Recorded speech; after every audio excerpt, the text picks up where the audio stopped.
Bonjour à toutes et à tous. Nous avons préféré regrouper les fractions et les mesures puisque ce n'est qu'à titre informatif. En effet, la plupart des fractions et des mesures sont dans les papyrus écrits en hiératique et plus tard en démotique. Passons à la leçon numéro 22 qui s'intitule « Les fractions et les mesures ». En plus des nombres entiers, les Égyptiens utilisaient les fractions. Le numérateur était pour le chiffre 1 le D21. En valeur d'idéogramme, il se prononce Ra et signifie une partie d'un nombre entier. Il ne reste plus qu'à noter les chiffres et les nombres pour indiquer le dénominateur. Voyons maintenant en écriture hiéroglyphique. Ra2 égale 1/2. Lecture exacte, Ra2 nous. Le 2 traduit en fait l'ordinal, deuxième. Littéralement, on a donc la deuxième partie d'un nombre entier, donc 1/2. On trouve également la variante guess, qui veut dire la moitié. 1/3 se dit Ra3 nous. On a littéralement 1/3 ou la troisième partie d'un nombre entier. Encore un exemple, 1/8 Ra8 nous. Et un dernier exemple, 1/36, dont la lecture est inconnue. En effet, nous ne connaissons aucune attestation de lecture à partir du 10e avant le Nouvel Empire, comme indiqué dans la vidéo sur les nombres ordinaux. Il existe également deux autres fractions dans l'écriture hiéroglyphique, avec deux autres numérateurs. Nous avons le D22, la bouche avec deux traits. Nous avons en fait le duel de Ra, ce qui donne deux parties. Et les deux parties d'un tout, c'est les 2/3.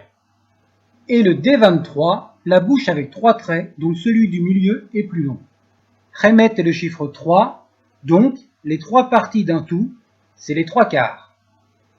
Voici un exemple de calcul que l'on peut trouver dans le papyrus appelé Rind pour avoir la fraction 26/27.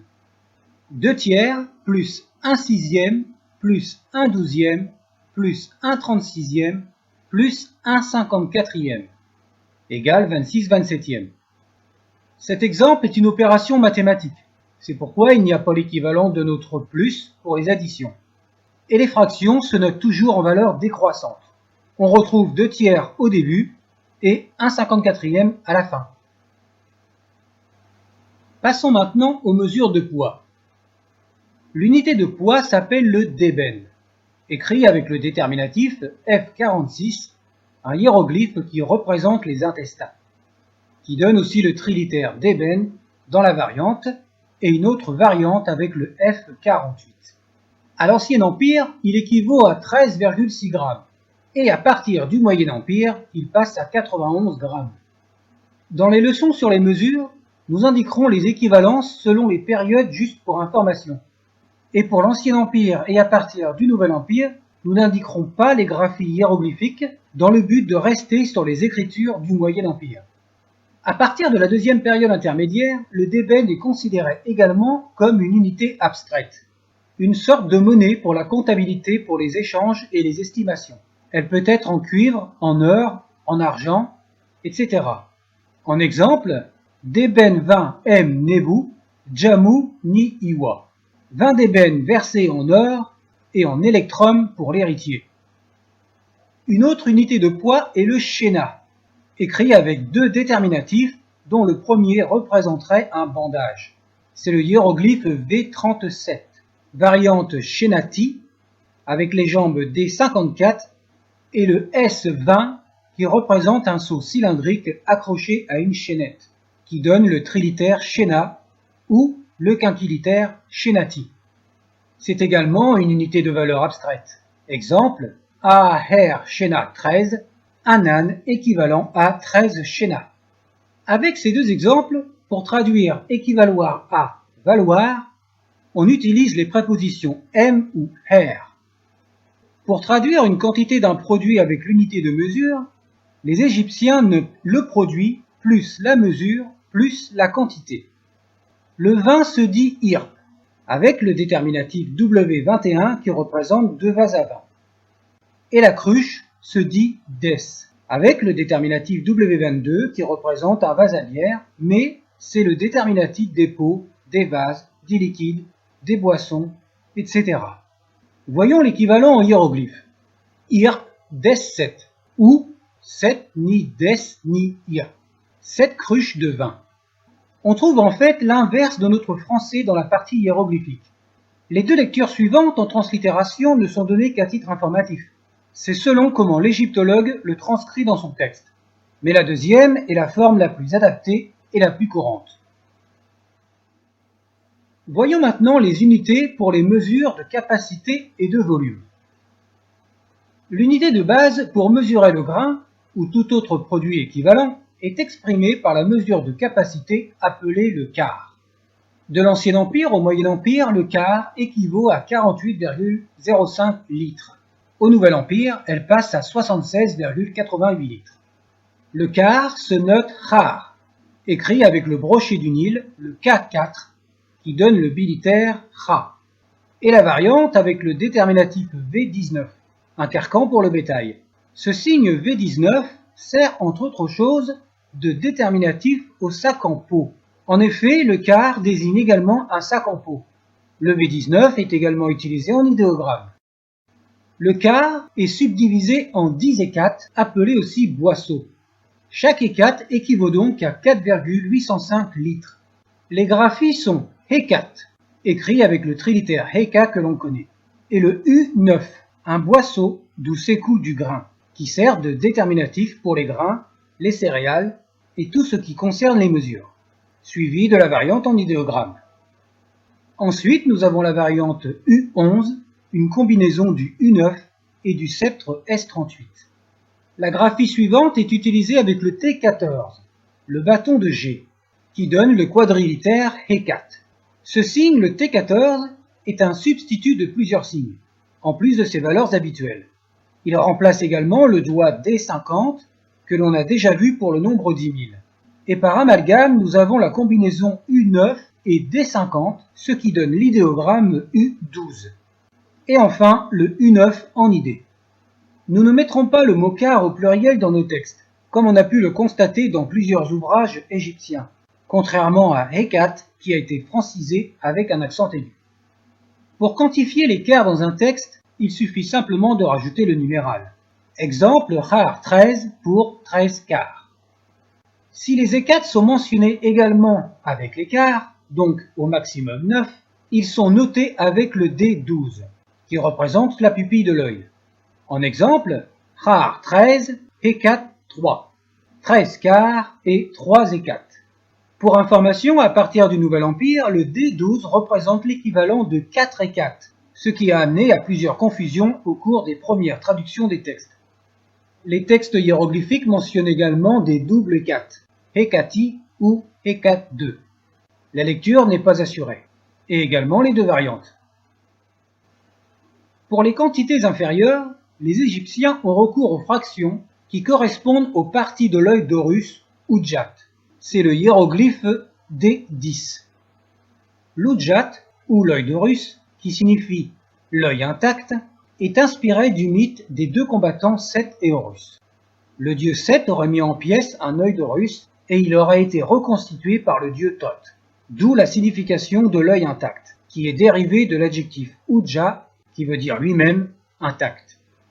Les fractions de l'œil d'Horus sont les subdivisions du hécat. Voyons ces fractions et leur correspondance en litres. Le blanc de l'œil à gauche, c'est le D11. Il représente un demi-hécate, environ 2,40 litres. La pupille de l'œil, à nouveau, le D12, un quart du hécate, environ 1,20 litres. Le sourcil, le D13, un huitième du hécate, environ 60 centilitres. Le blanc de l'œil à droite, le D14, un 16e du hécate, environ 30 centilitres. Sa partie inférieure à droite, le D15, un 32e du hécate, environ 15 centilitres. Et sa partie inférieure à gauche, le D16, un 64e du hécate, environ 7 centilitres. La pupille de l'œil d'Horus peut noter à la fois le hécate mentionné avec le quart et également un quart du hécate. Si les deux sont mentionnés à la suite, on trouvera le D12 plus petit pour indiquer la différence soit pour l'un, soit pour l'autre. En exemple, khar 40, hécate 2 et un quart du hécate, ce qui donne 40 quarts, 2 hécates et un quart. du Hécate. Environ 1922 plus 9,6 plus 1,20, soit 1932,8 litres.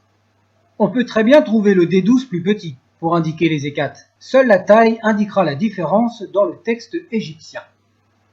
Cet exemple peut être compris dans le sens où l'on aurait 40 quarts et 1 quart de 2 hécates, soit 1924,4 litres. Mais la solution nous est donnée avec rare 20, hécate 2, 1 demi, soit 20 quarts, 2 hécates et 1 demi du hécate. Si la lecture était 1 demi de 2 hécates, ça correspondrait à un seul hécate. À la place des 3 derniers signes, on aurait simplement le D12. Et s'il fallait lire 1 demi des 20 quarts et 2 hécates, on écrirait simplement 1 quart et 1 hécate. Voyons maintenant les mesures de longueur et de superficie.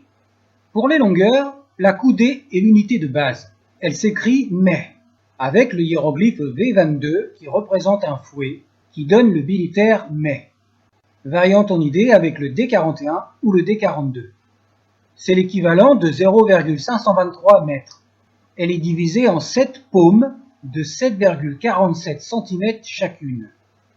La paume se dit chésep. En hiéroglyphe, on a le O42 qui représente une barrière et qui donne le trilitère chésep. Le déterminatif est le N11, un poisson de lune que l'on a vu pour Abed qui signifie le mois. On les trouve également en idée. Mais ici, rien à voir. Le croissant de lune est simplement une graphie stylisée du hiéroglyphe D271 qui représente une main avec la paume vers le bas. Enfin, une dernière idée est le D48. C'est la main qui donne l'unitaire D, mais sans le pouce. Une autre unité est le doigt, 1,86 cm. Une coudée, c'est 28 doigts, donc une paume, 4 doigts. Le doigt s'écrit djeba, comme pour le nombre 10 000. D'ailleurs, la variante en idée s'écrit pareil. Et enfin, l'idée T14, que l'on a déjà expliquée pour la mesure hécate. Les longueurs inférieures se notent par les fractions. Voyons ces quelques exemples. You mets 1, M chésep 7. Une coudée vaut 7 paumes. Miu ni chésep 3, djeba 1 tiers. Un chat de 3 paumes, 1 tiers d'un doigt, soit 23,03 cm. Il existe également une mesure utilisée dans l'artisanat appelée la perche, qui équivaut à 0,653 mètres, ou simplement 1,25 coudées. La perche se note Nebiu, avec le hiéroglyphe T19, une tête de harpon en os qui lui sert de déterminatif. C'est le déterminatif de l'os, de l'ivoire, des roseaux et d'autres variantes en forme de tube. En grec, elle est transcrite Nobion.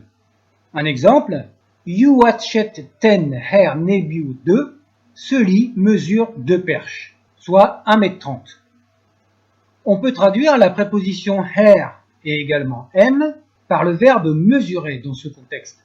Ce n'est pas le verbe mesurer bien sûr. C'est comme la préposition er qui peut traduire aller ou her qui peut traduire porter, comme vu dans les leçons précédentes.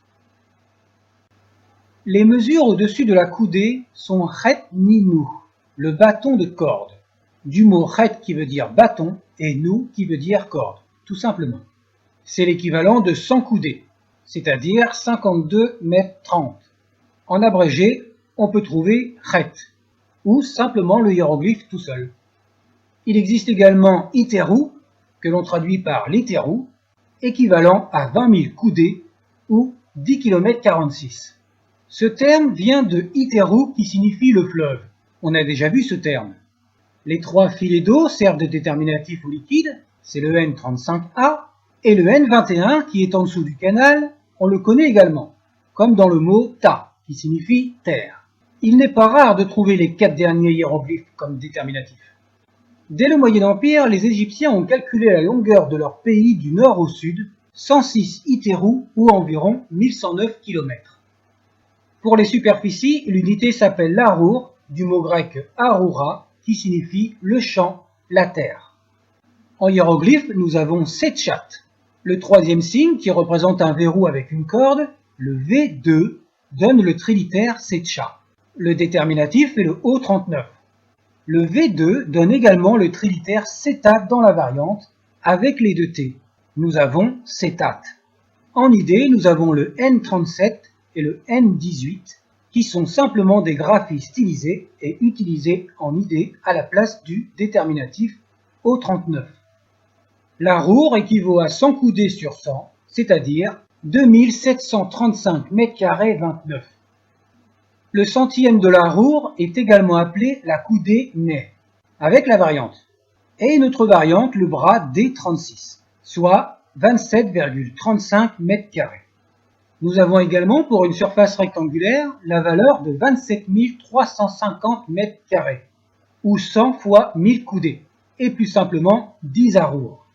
Cette surface est appelée Khanita, le mille de terre, et la variante sans le ni, abrégé aussi en Kha, le mille, ou le hiéroglyphe M195.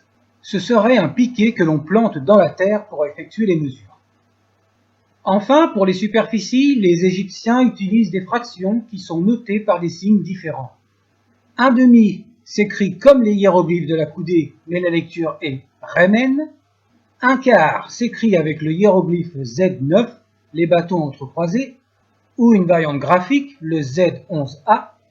Et un huitième s'écrit avec le canard G39, Sa ou Smen. La lecture par tradition est Sa, du nom du canard, mais on peut trouver Smen dans d'autres ouvrages. C'est terminé pour ce qui concerne les unités. Les Égyptiens avaient d'autres mesures spécifiques dès l'Ancien Empire. D'autres mesures ont été créées, les équivalences ont été modifiées comme le débène ou le hécat. Les notations sont également différentes dans certains papyrus. Et il faudra attendre le Nouvel Empire pour avoir l'unité du mètre cube.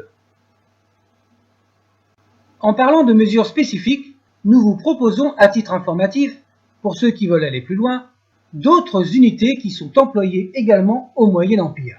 En voici une douzaine. Ihu, une mesure pour le métal. Aha, une mesure pour la bière. Ushemu, une mesure pour la bière en jarre. Ba, une mesure pour les pierres précieuses. Le déterminatif Z8 est une variante graphique du O39, comme pour le débène. Ped, une mesure pour les pigments. Le troisième signe est le T9, un arc en corne de gazelle qui donne le bilitaire Ped. Meni, une mesure pour le vin en jarre. Le déterminatif est le W2, à vase à onguent scellé, qui est une graphie du W1. Nedja, une mesure de pain ou de date. Hebnet, une mesure pour les liquides. Henu, une autre mesure pour les liquides. Chaou, une mesure pour le lait. Setcha, une autre mesure pour la bière en jarre. Et Debe, de la vaisselle utilisée pour les mesures. Le déterminatif est la corbeille, qui sert aussi pour des récipients divers. Merci de nous avoir suivis jusqu'au bout. Cette vidéo était assez longue et on vous dit bien sûr à la prochaine.